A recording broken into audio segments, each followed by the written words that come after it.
Charles Gave. Mai 68 appartient à notre histoire. Mai 68 ne peut pas être effacé ou passé sous silence. Mais est-ce que pour autant, il faut commémorer mai 68 ? Ben, ce ne serait pas une mauvaise idée parce que ce serait commémorer la mort de l'université française.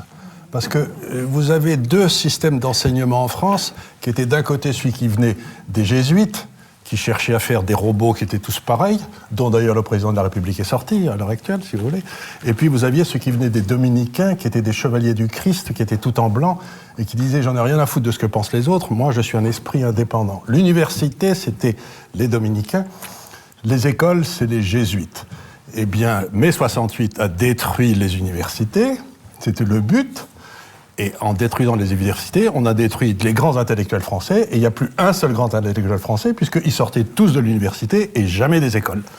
Donc ce que j'essaie de dire, c'est qu'il faut certainement commémorer comme un désastre mai 68. Ça a tué l'université que j'aimais. Oui, alors ça, c'est le mai 68 des universités des étudiants, mais il y a quand même, Charles Gave, un mai 68 il y en a des eu un ouvriers. autre. Oui, celui des ouvriers. Oui, il est arrivé que 3 semaines après, parce qu'on est allé les chercher à coups de bâton. Vous m'avez dit et on leur a donné des augmentations de salaire absolument monstrueuses, et on a dévalué l'été d'après, une fois que De Gaulle était parti, de façon à payer la note. Donc, si vous voulez, le mai 68 des ouvriers n'ont jamais été dans mai 68. D'accord, bon, une fois que les lions pouvaient se nourrir, pour une fois que les lions pouvaient se nourrir face aux ânes.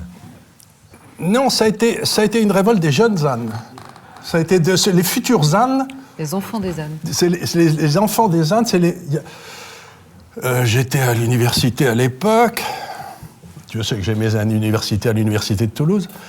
Et que j'aimais parce qu'il y avait toute une série de professeurs qui étaient plus remarquables les uns que les autres et qui étaient tous des esprits complètement originaux. Et ils avaient une chaire et donc ils étaient intouchables.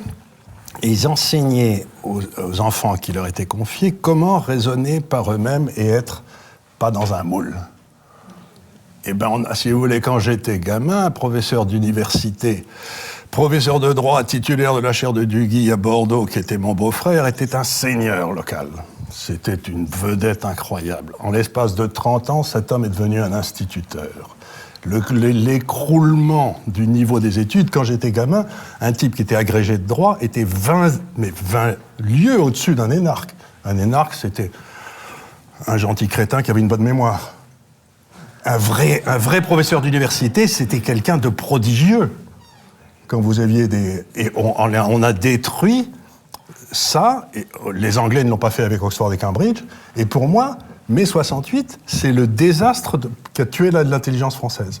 Et on ne s'en est pas remis depuis. Donc, certainement, il faut le commémorer, comme on commémore, je sais pas, Waterloo. Une grande défaite, ça me paraît une excellente idée. Ce président a tout compris. Nicolas Gauthier, vous avez la gentillesse de nous rejoindre pour